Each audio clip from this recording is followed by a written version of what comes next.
히브리서 수신자들이 지금 겪고 있는 어려움들, 절망과 또 낭패, 그런 형편에 있는 이들에게 너희는 만질 수 있고 불이 붙는 산과 침침함과 흑암과 폭풍과 나팔 소리와 말하는 소리가 있는 곳에 이른 것이 아니라 그 소리를 듣는 자들은 더 말씀하지 아니하시기를 구하였으니 이는 짐승이라도 그 산에 들어가면 돌로 침을 당하리라 하신 명령을 그들이 견디지 못함이라.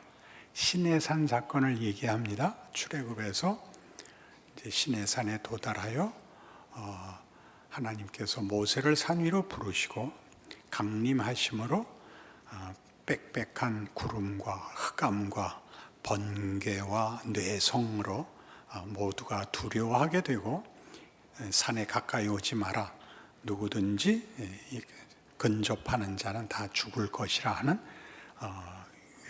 위협과 두려움 속에 놓여 있습니다. 너희는 거기 있는 것이 아니다. 옛날 너희 손조들은 하나님의 거룩함을 두려움으로 경험할 수밖에 없었지만 22절 그러나 너희가 이른 곳은 히브리 수신자들이여 우리 모두 신약 백성들은 시온산과 살아계신 하나님의 도성인 하늘의 예루살렘과 천만 천사와 하늘에 기록된 장자들의 모임과 교회와 만민의 심판자이신 하나님과 및 온전하게 된 의인의 영들과 새 언약의 중보자이신 예수와 및 아벨의 피보다 더 나은 것을 말하는 뿌린 피니라.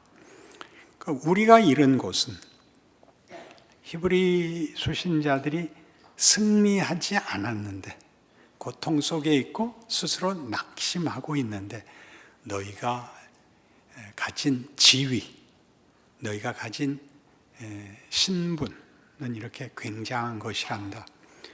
천군 천만 천사들이 모여서 환호하는, 예수로 말미암아 하나님께서 그의 창조 세계를 영광으로 회복하시고 그 주인공된 하나님의 백성들을 그 복된 자리로 불러 환호케 하며 기뻐하며 찬양하게 하는 그 자리가 지금 우리의 신분이고 지위라고 말합니다. 우리는 잘 안 믿어지죠. 우리가 천사를 좋아하는 이유가 뭐라 그랬죠? 천사는 구정물에 발 안 담그고 산다. 그게 우리가 천사를 좋아하는 이유고, 우리가 아브라함이나 바울을 좋아하는 이유는 뭐죠? 죽었잖아요. 더 이상 고생이 없잖아요. 그러니까 의외로 우리는 우리의 현실, 즉 현실을 직시하는 게 겁이 납니다. 현실을 살자니 고통뿐이고 믿음을 지키자니 너무 길고, 좋을 때 딱 죽었으면 좋겠는데 좋을 때가 거의 없고, 그리고 편안할 때는 이 생각이 안 나고, 이 문제입니다. 그러니까 여길 뚫어야 되는 거죠. 히브리서가 이걸 뚫고 있습니다. 지금 너희가 있는 곳이 이렇게 천만 천사들이 환호하는, 예수로 말미암아 하나님이 그의 창조 세계를 영광스럽게 회복하고 완성하신 일을 장자들과 함께, 장자란 하나님의 모든 백성을 말합니다. 남녀를 불문하고 하나님의 유업을 이을 자라는 이름으로 장자라 그러는 겁니다. 그러니까 이런 일들이 우리에게 실감이 나지 않는다면 이제 적당한 성경의 비유를 한번 다시 생각해 봅시다. 어느 비유가 맞을 것 같습니까? 탕자의 비유. 그게 왜 여기에 맞죠? 탕자의 비유는 아시다시피 작은 아들이 자기 재산 달래가지고 집 나가서 허랑방탕하고 굶게 되어 돌아올 수밖에 없게 됐던 얘기를 그리고 있습니다. 그는 돌아올 때 본인도 자기가 한 게 뭔지를 알아서 아버지, 저는 아버지의 자식이라고 불릴 자격이 없습니다. 저를 품꾼의 하나로 보십시오. 일꾼, 하인으로 보십시오. 아버지가 펄쩍 뜁니다. 무슨 소리냐 얘들아. 2부에서는 이 순서를 거꾸로 했는데 옷 입히고 목욕시켜라 그래서 거꾸로 됐어요.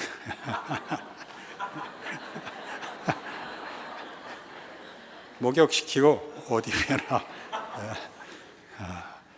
이제 이 비유를 얘기하면 그것만 기억할 거예요. 그래서 신발 신겨라, 가락지 끼워라, 소 잡아라, 잔치하자 이렇게 됐죠. 그러니까 잘 생각하세요. 그가 나가서 허랑방탕하고 스스로가 스스로에 대해서 절망했을 때도 그는 아들이라고요. 여길 놓치죠. 우리가 선 곳은 시온성이며 하늘의 예루살렘이며 천만 천사가 환호하는 자리입니다.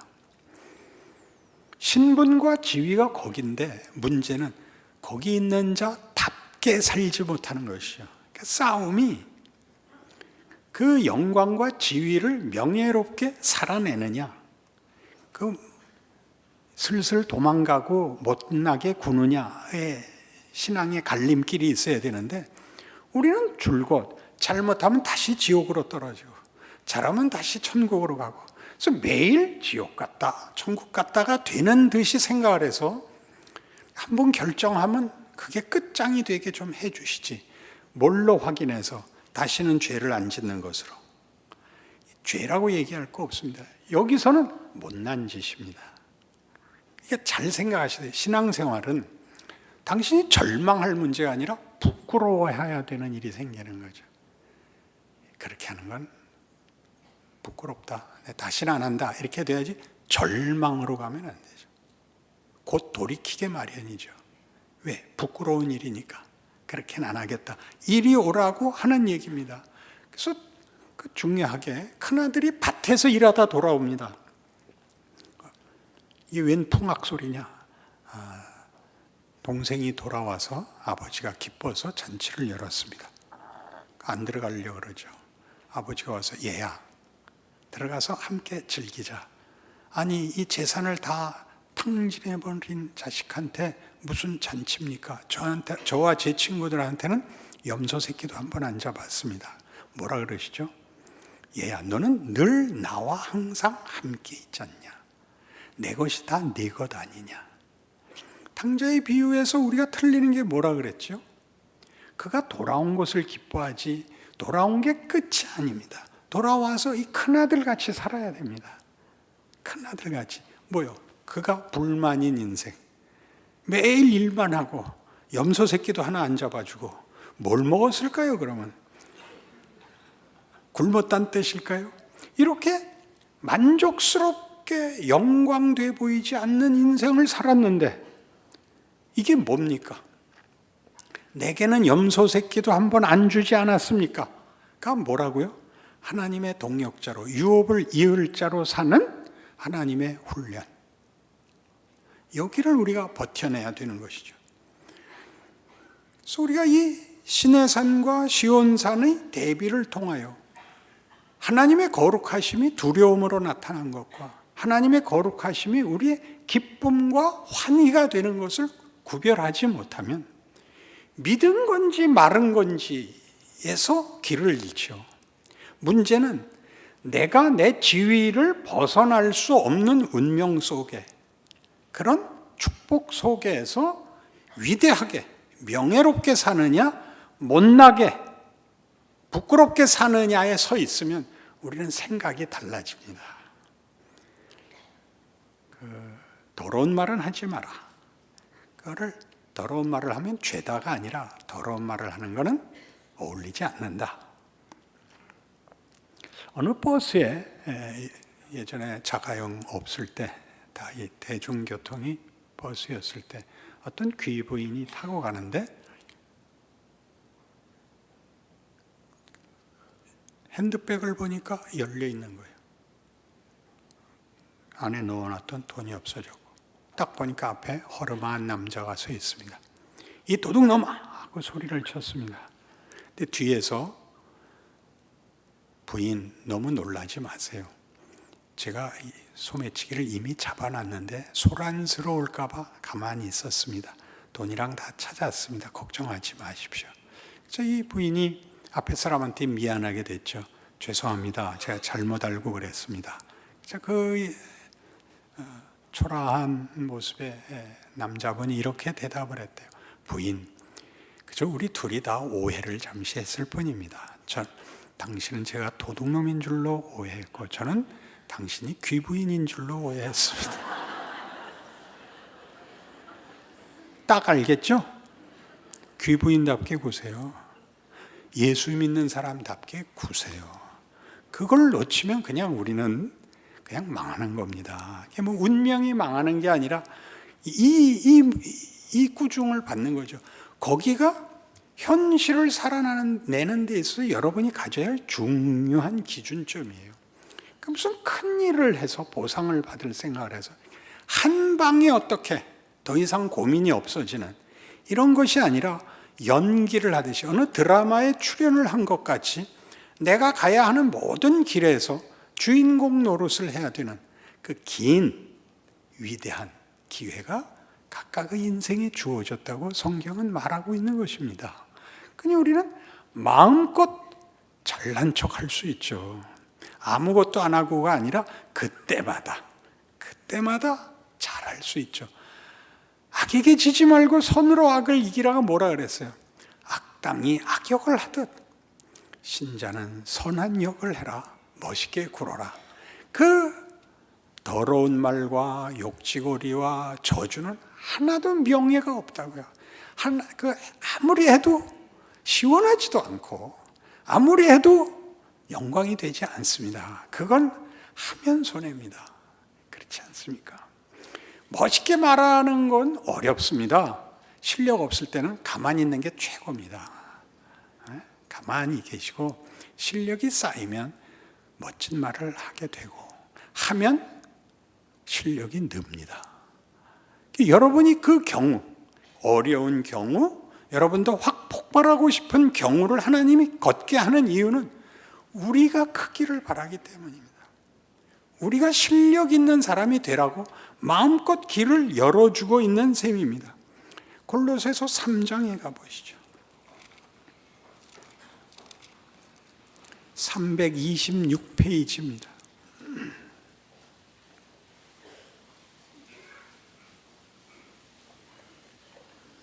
골로새서 3장 1절 그러므로 너희가 그리스도와 함께 다시 살리심을 받았으면 위의 것을 찾으라. 거기는 그리스도께서 하나님 우편에 앉아 계시느니라. 위의 것을 생각하고 땅의 것을 생각하지 말라. 이는 너희가 죽었고 너희 생명이 그리스도와 함께 하나님 안에 감추어졌습니다. 그러니까 우리는 이미 주님과 함께 하늘 보좌에 가 있는 신분이며 그 신분으로서 지금을 사는 겁니다. 예수님의 성육신을 생각해 보십시오. 그는 인간이 되자 신이기를 멈추지 않았습니다. 신이 인간으로 오셔서 인간이 해야 할 일을 다 하시죠.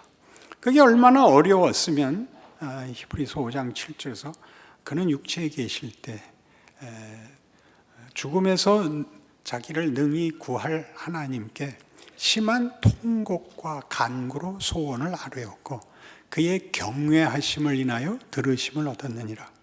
그가 아들이시라도 받으신 고난으로 순종함을 배워서 온전하게 되셨은즉 우리의 대제사장으로 부족할 것이 없다. 이렇게 되죠.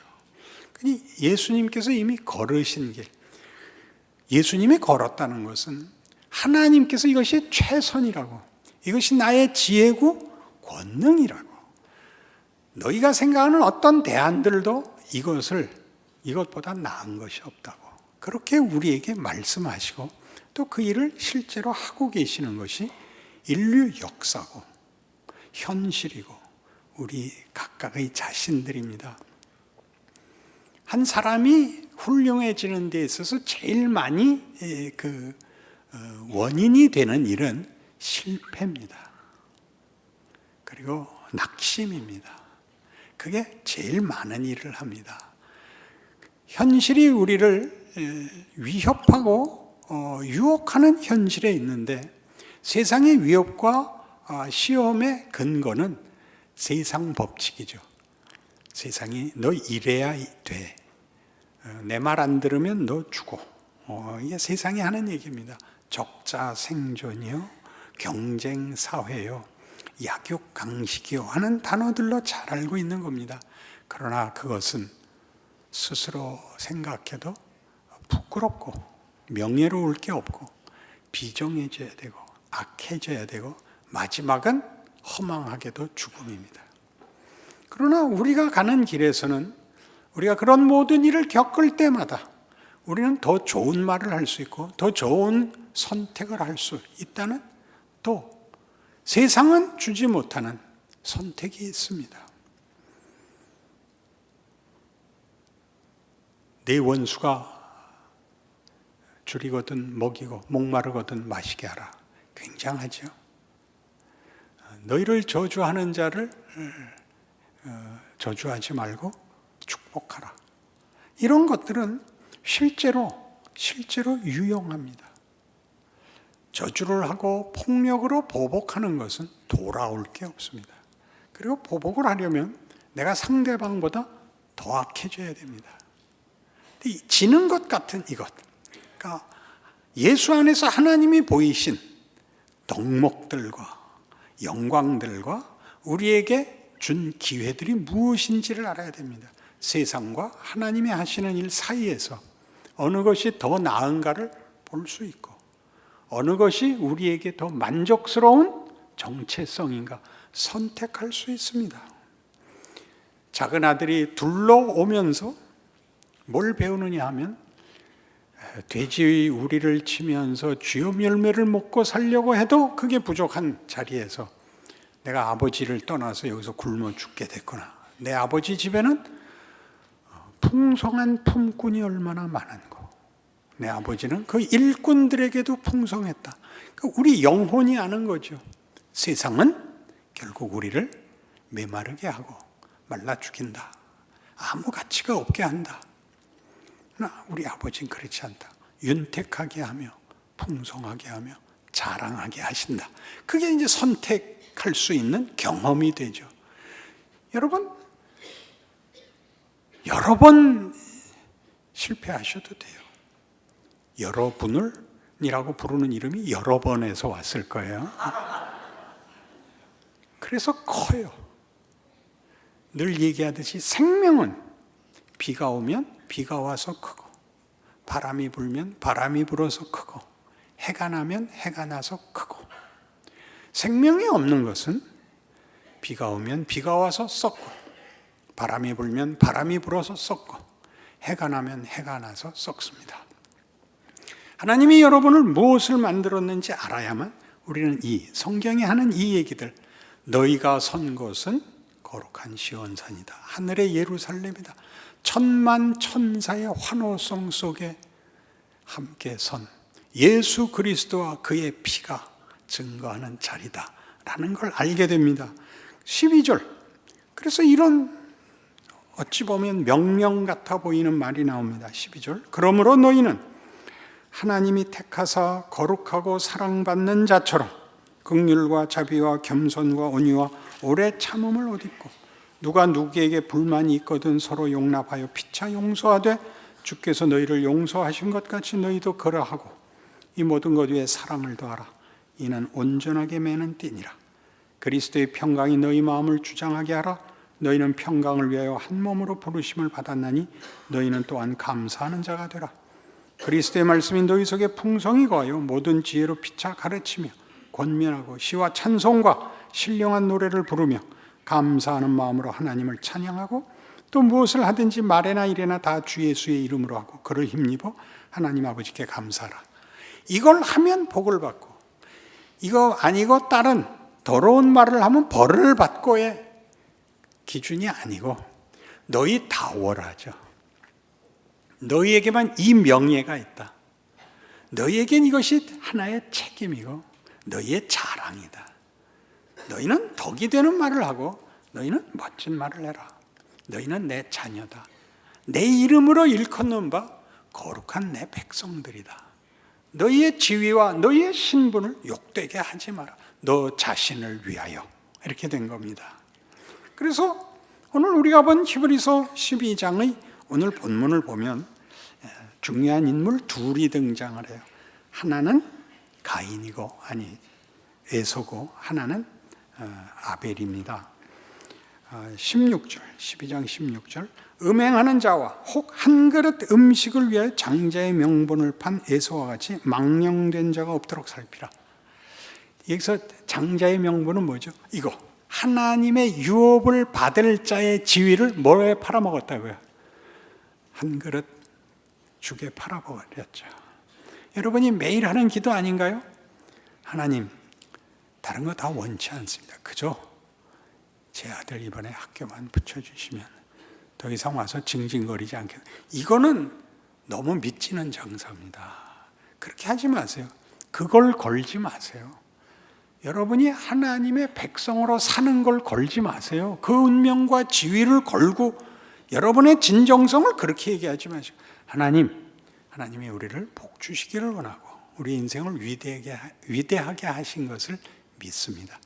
제 아들에게도 하나님의 위대하심을 나타내서 우리로 찬송하며 가게 하옵소서. 그렇게 기도하세요. 기도 자체가 이렇게 완전히 우상들한테, 점쟁이한테 가서 하는 것 같이 기독교가 이렇게 확 격이 떨어져 있고, 하나님이 두려운 분이고, 하나님이 무슨 이렇게 뭐가 모자라는 분 같이 거래를 하는 것은 여러분 스스로의 지위와 정체성을 놓치는 것이며, 현실을 살아내는 데 있어서 아주 무기력하게 만드는 큰 왜곡입니다. 아벨은 이렇게 등장해 있어요.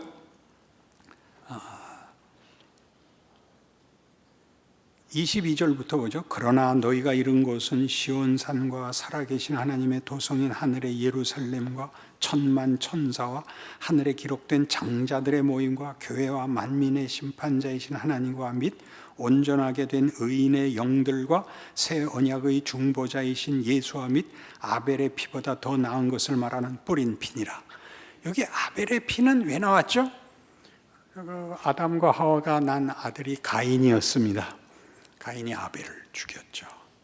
아벨의 피가 하나님께 호소를 하죠. 무슨 호소를 했다고 생각합니까? 보복해 주십시오. 그런 게 아닙니다. 아벨의 피의 호소는 이 본문에 의하면 이런 이해입니다. 하나님, 창조가 어찌 사망으로 결과될 수 있습니까? 생명이 사망하게 진다면 그게 무슨 창조겠습니까? 그 피가 하나님의 창조주시라면 이럴 순 없습니다 라는 어떤 호소를 하는 것이죠. 하나님이 갚으셨죠. 보복으로 갚는 게 아니라 하나님이 이 사망의 원인과 모든 결과를 다 씻어내고 내가 내 창조를 기억하고 완성하겠다가 하나님이 그 피의 호소를 받았다는 뜻입니다. 가인을 쫓아내죠. 그러니까 거기 예수 그리스도의 피는 왜 등장을 하죠? 예수께서 그가 흘린 피로서 사망을 다 회복시켰기 때문입니다. 그의 피로 우리 히브리서 2장 14절에 나오는 것 같이 사망으로 사망 권세를 가진 마귀를 없이 하고입니다. 사망은 더 이상 우리에게 위협이 되지 않습니다. 우리에게는 하나님의 자녀라는 이름, 그 자녀가 되는 영광, 그 자랑, 그 승리와 찬송이 있을 뿐입니다. 그걸 만들어 가는 일에 우리에게 잠시 고난이 있는 이유는 그것이 그냥 어떤 개념이거나 어떤 이상이거나 어떤 소원이 아니라 이렇게 각각의 존재를 그렇게 만들어서 우리가 천국에서 다시 만날 때 우리 모두가 각각 누가 누구인지 알아보고 너 아직도 그 고집부리냐? 이렇게 알아보는 영광된 존재로 만날 것입니다. 모든 약점이 더 이상 약점이 아닌, 모든 부족한 것이 더 이상 결핍이 아닌, 모든 것이 오히려 영광되고 놀랍고 환희에 찬 증거가 되는 그런 존재가 될 것입니다. 그래서 이 모든 것을 욥이 결론을 묻지요. 욥은 그 모든 고난을 통과한 후에 뭐가 됩니까? 욥이 당한 고난이 무엇이었는지 기억나시죠? 잘못한 것이 없는데 고난을 받음으로써 친구들에게 무슨 오해를 받았습니까? 네가 뭔가 잘못했기 때문에 고난이 온 거다. 빨리 회개해라. 욥의 대답은 난 잘못한 거 없다. 네가 그렇게 말하는 것만 봐도 잘못했다. 이게 우리가 가지는 죄에 대한 이해지요. 모든 어려움은 벌을 받는 것이다. 욥에선 그렇게 얘기하지 않습니다. 어디로 데려갑니까? 욥이 알고 있는 세상. 잠깐이라도 모르고라도 죄를 지었을까 봐 계속 제사와 제사를 연속하던 욥이 하나님의 부르심을 받아 온 세상을 다스리시는 하나님의 동역자로 부름받는 자리가 욥의 결론입니다. 너는 이 모든 피조세계의 존재와 다르다. 너는 내 자식이다. 너는 이것들을 알아야 된다. 너는 나와 함께 이 세계를 다스릴 주인이다. 그런 명예가 주어지죠. 그게 부활입니다. 우리의 지위, 우리의 신분, 우리가 지금 세상에서 걸어가는 모든 경우, 현실에서 우리는 세상을 다스리는 자로서의 증언을 책임지고 있습니다. 우리만 선한 말을 하며, 우리만 은혜를 구하며, 우리만 기도할 수 있으며, 우리만 생명이 뭔지, 빛이 뭔지 보여줄 수 있습니다. 감동시키라는 것까지 요구하지 않습니다. 너만이 세상은 못한다. 이 어둠에 잠긴 세상에 너는 빛이 되어라. 이 인생을 살아내시는 여러분의 인생이요 승리하시는 신앙이 되기를 바랍니다. 기도하십시다. 하나님 아버지, 우리의 인생은 복된 것입니다. 그것은 마치 하나님이 찾아오신 성육신의 예수님의 모습같이 우리가 이 세상을 걸어감으로써 죽어가는 것들과 흑암에 잡히고 더럽히고 왜곡되고 부패한 것들 속에 생명을 불어넣고 소망을 불어넣고 하나님 앞에 기도할 수 있는 우리의 영광된 인생 기회입니다. 이 길을 걷는 모든 믿는 이들이, 우리 여기 앉은 모든 믿음의 식구들이 자신의 인생을 복되게 살고 영광되게 살고 자랑하며 사는 복으로 승리하게 하여 주시옵소서. 예수님 이름으로 기도합니다.